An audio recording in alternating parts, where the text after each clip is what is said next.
몸을 알아차릴 때 몸을 구성하고 있는 32가지의 물질이 있으며 몸을 인식할 수 있는 실제하는 대상인 4가지 요소가 있습니다. 머리카락, 털, 손톱, 이빨 등의 32가지 물질은 존재를 구성하는 관념으로 몸의 더러움을 알아차리는 부정관 수행의 대상입니다. 위파사나 수행의 대상은 지대, 수대, 화대, 풍대의 4가지 실제입니다. 몸은 존재하는 것이지만 이것을 인식할 때는 이상의 4가지 요소로 인식합니다. 우리가 가지고 있는 손은 존재로서 있는 것이지만 손을 인식할 수 있는 것은 따뜻함입니다. 이때 손은 관념적인 대상이며 손에 있는 따뜻함이 실제하는 대상인 것입니다. 4대의 실제를 대상으로 하는 것은 깨달음으로 가는 중요한 선택이며 인식하는 대상을 통하여 성품을 알아 지혜를 얻고자 하는 것입니다. 몸의 4대는 조건에 의해서 서로 부딪히기도 하고 화합하기도 합니다. 4대가 상충을 하면 병이 나거나 죽게 되고 화합을 하면 건강하게 삽니다. 몸은 항상 4대 요소를 함께 가지고 있지만 그 중에 하나의 요소가 두드러지게 나타나서 강해지기 때문에 한 가지를 인식하는 것입니다. 4대는 몸의 궁극적 실제를 표현하기 위한 명칭에 불과한 것이며 4대의 실제는 단지 몸에서 나타나는 다양한 형태의 느낌일 뿐입니다. 4대는 다양한 느낌으로 나타나므로 느낌이 나타날 때마다 이 느낌이 지대인가 화대인가로 구별할 필요가 없고 단지 느낌으로 알면 됩니다. 지대는 몸에 있는 흙의 본성으로 단단함과 부드러움의 양면성을 가졌으며 단단함, 부드러움, 무거움, 가벼움, 딱딱함 등으로 나타납니다. 수대는 몸에 있는 물의 본성으로 흐름과 응집과 요동성이 있으며 몸을 구성하고 있는 물의 성분인 피, 땀, 오줌, 눈물, 콧물로 나타납니다. 화대는 몸에 있는 불의 본성으로 따뜻함과 차가움의 양면성을 가졌으며 성장과 늙어감, 소모, 소화를 돕고 병균을 죽이는 요소입니다. 풍대는 몸에 있는 바람의 본성으로 움직임, 진동, 떨림의 요소이며 에너지, 운동, 긴장, 지탱이고 호흡, 재채기, 트림, 하품 등으로 나타납니다. 죽음은 단지 4대의 변화로서 부드럽다가 단단해진 것이며 피가 흐르다 멈춘 것이며 뜨겁다가 차가워진 것이며 움직이다 움직이지 않는 것입니다. 수행자 여러분, 오늘은 교재 제21장 수온과 연기법에 대해서 말씀드리겠습니다. 수온이란 느낌의 무더기를 말합니다. 느낌은 여러 가지의 많은 느낌으로 모여 있지만 이러한 느낌도 오온으로 모여서 작용을 합니다. 느낌은 마음의 작용으로 수상행 중에서 수에 해당합니다. 마음의 작용을 앞선 마음인 식과 함께 일어나서 함께 소멸합니다. 그래서 안다는 것은 모두 느끼는 것입니다. 우리가 안다는 것은 6가지 감각기관과 6가지 감각 대상이 부딪혀서 일어나는데 이때 아는 마음과 함께 느낌도 같이 일어납니다. 이처럼 무엇이나 홀로 일어나는 것이 아니고 원인과 결과라는 조건에 의해서 일어나고 다른 것들과 함께 일어납니다. 이처럼 조건에 의해서 일어나기 때문에 내가 대상을 받아들여서 알거나 느낄 때 사실은 내가 아는 것이 아니고 감각기관이 아는 것이며 사실은 내가 느끼는 것이 아니고 감각기관이 느끼는 것입니다. 그리고 내가 기억하고 상상하는 것이 아니고 감각기관이 기억하고 상상하는 것이며 내가 마음의 의도를 내서 행동하는 것이 아니고 감각기관의 의도가 있어서 행위를 하는 것입니다. 이렇게 마음인 식과 마음의 작용인 수상행식에 나라고 하는 자아가 있어서 되는 것이 아니기 때문에 자연스럽게 몸이라고 하는 물질도 나의 몸이 아니고 단지 몸이라는 동일한 조건을 가지고 있습니다. 그래서 몸도 나의 몸이 아니고 조건에 의해 무더기로 결합된 단지 물질일 뿐입니다. 수행자 여러분, 사실은 아는 마음도 감각기관의 하나입니다. 그러므로 마음이 나의 마음이 아닙니다. 느낌이 나의 느낌이 아니기 때문에 상대의 느낌도 상대의 것이 아닙니다. 자신이 나의 느낌이라고 알아서 괴로움에서 벗어날 수 있다면 상대의 느낌도 상대의 느낌이 아니라고 알아서 상대를 비난하거나 미워할 것이 없습니다. 피차 몰라서 나의 느낌이라고 생각해온 것입니다. 그러니 이제 느낌은 단지 느낌일 뿐이라고 알아야 합니다. 느낌은 연기를 회전시키는 가장 강력한 연료입니다. 느낌은 즐거운 느낌과 괴로운 느낌과 덤덤한 느낌이 있습니다. 즐거운 느낌은 더 느낌을 팔아서 연기를 회전시킵니다. 괴로운 느낌은 괴로움을 없애려고 해서 연기를 회전시킵니다. 덤덤한 느낌은 무관심이라서 습관대로 사는 어리석음이기 때문에 연기를 회전시킵니다. 이렇듯 느낌은 단지 느낌으로 있지 않고 어떤 형태로든 가래를 일으켜서 반드시 연기를 회전시킵니다.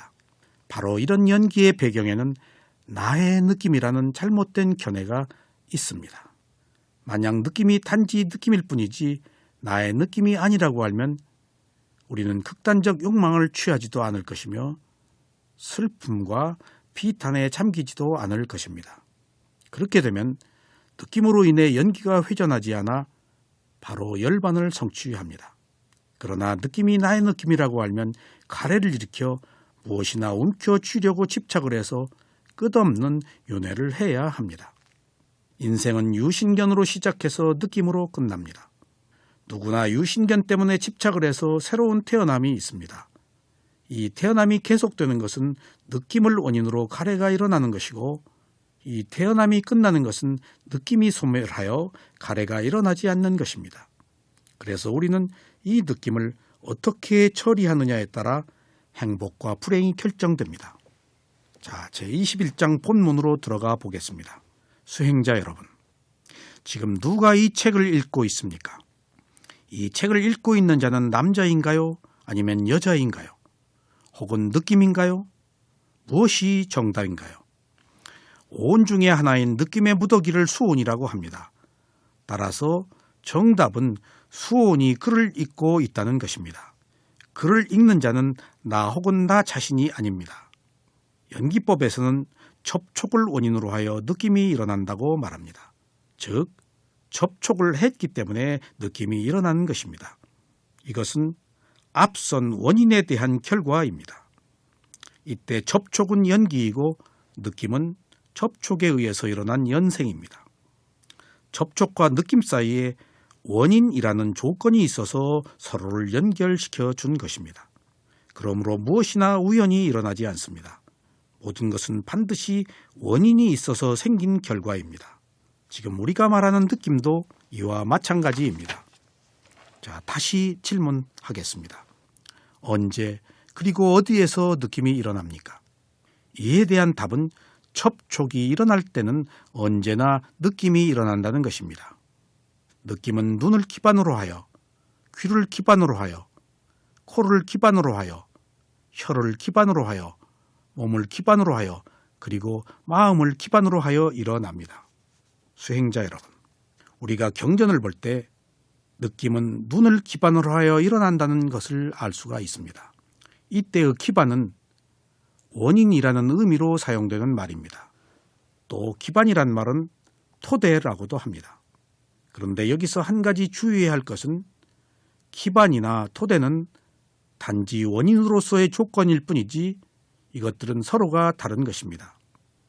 느낌은 안입이 설신의라는 감각기관을 기반으로 일어났다는 것은 감각기관을 원인으로 느낌이 일어난다는 것을 말하는 것입니다. 이때 느낌과 눈은 다른 것이며 느낌과 귀는 다른 것입니다. 그래서 기반, 토대, 원인이라는 말은 단지 조건을 제공해서 일어난다는 연기적 구조를 말하는 것입니다. 아비담마에서 마음은 심장을 토대로 일어난다고 할 때 단지 심장이란 물질적 조건을 토대로 마음이 일어나는 연기를 설명한 것이지 마음이 심장에 기거하고 있다는 뜻은 아닙니다. 만약에 심장이 없는 생명일 때는 마음은 몸을 토대로 일어납니다. 부처님께서는 마음은 몸과 함께 있다고 했지 심장에 있다고 하지 않으셨습니다. 이런 점을 혼돈하지 말아야 하겠습니다. 단지 토대일 뿐이지 거기에 기거하는 것은 아닙니다. 수행자들은 이런 이론에 정신이 팔려서는 안 됩니다.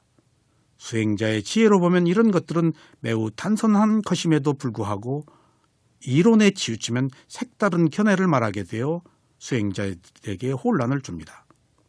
우리는 누구와 함께 살아갑니까? 우리는 매 순간 느낌과 함께 살아갑니다. 느낌은 허공과 같습니다. 손가락으로 허공을 가리키면 어디에나 허공이 있습니다. 이처럼 느낌이 없는 순간은 단 한순간도 없습니다. 이러한 점을 지혜와 알아차림을 가지고 자신 안에서 지켜보아야 합니다. 이때 아니라고 하는 것은 감각기관을 말합니다. 수행자 여러분, 위파사나 수행에서 대상을 알아차린다는 것은 육근과 육경이 부딪혀서 육식을 한다는 것입니다. 이때 부딪히는 장소를 육근에 두고 알아차리는 것을 안에서 알아차린다고 말합니다. 이때 육근을 육문이라고 합니다. 이렇게 육문에서 알아차림을 두는 것을 문지기가 지키고 있어서 탐진치가 도둑이 들어올 수 없다고 말합니다.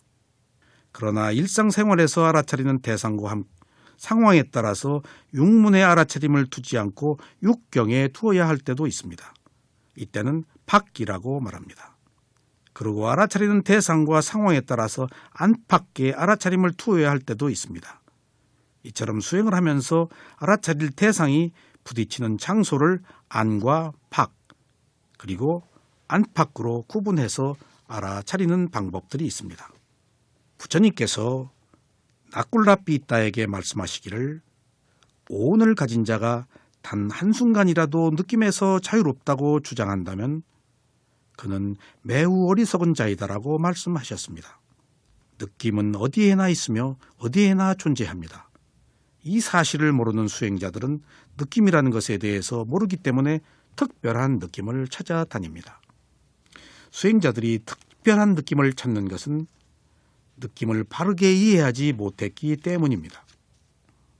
알고 있는 것이 느낌인지 몰라서 특별한 느낌이나 색다른 느낌을 찾습니다.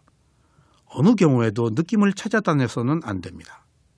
느낌은 항상 자신의 몸과 마음에 있는 것인데 우리가 느낌을 찾는다면 특별한 느낌이나 감각적 욕망을 충족시키는 그런 짜릿한 느낌을 찾는 것입니다. 그것도 느낌인 것은 분명하지만 현재 알고 있는 것도 느낌이며 찾고 있는 것도 느낌입니다. 아무런 느낌이라고 알지 못할 때는 텀덤한 느낌이 있는 것입니다. 저희 한국명상원에서 좌선을 할 때 먼저 현재의 마음을 알아차립니다. 그런 뒤에 잠시 눈꺼풀이 닿아 있는 느낌을 알아차리도록 합니다. 그리고 입술, 손, 엉덩이가 닿아 있는 느낌을 차례로 알아차립니다. 그런 뒤에 코, 가슴, 배 또는 몸의 일부 그리고 전면 중에서 강하게 느껴지는 곳의 움직임을 알아차리도록 합니다. 이렇게 수행을 시작할 때 눈꺼풀의 느낌을 알아차리십시오라고 말하면 일부의 수행자는 눈꺼풀에 느낌이 없다고 말합니다. 있는 것을 있는 그대로 보지 않고 느낌이라고 하기 때문에 특별한 느낌을 찾아서 아는 것이 느낌에도 불구하고 아무런 느낌이 없다고 말합니다. 그때 저는 이렇게 말합니다. 바로 알고 있는 것이 느낌입니다. 그러나 이렇게 말을 해도 이해하지 못합니다. 그래서 요즘엔 느낌이란 말을 잘 쓰지 않는 경우도 있습니다. 그래서 지금은 눈꺼풀이 닿아 있는 것을 알아차리십시오 라고 말합니다. 느낌이 없다고 하는 경우에는 먼저 눈꺼풀에 닿아 있는 것을 아십시오 라고 말합니다. 그러면 닿아 있는 것을 압니까? 라고 물으면 안다고 대답합니다. 이때 눈꺼풀이 닿아 있는 것을 아는 것이 바로 느낌인 것을 아는 것입니다. 수행자 여러분, 느낌을 찾지 마십시오. 언제 어디서나 알고 있는 그것이 바로 느낌입니다. 다음 시간에 계속해서 말씀드리겠습니다.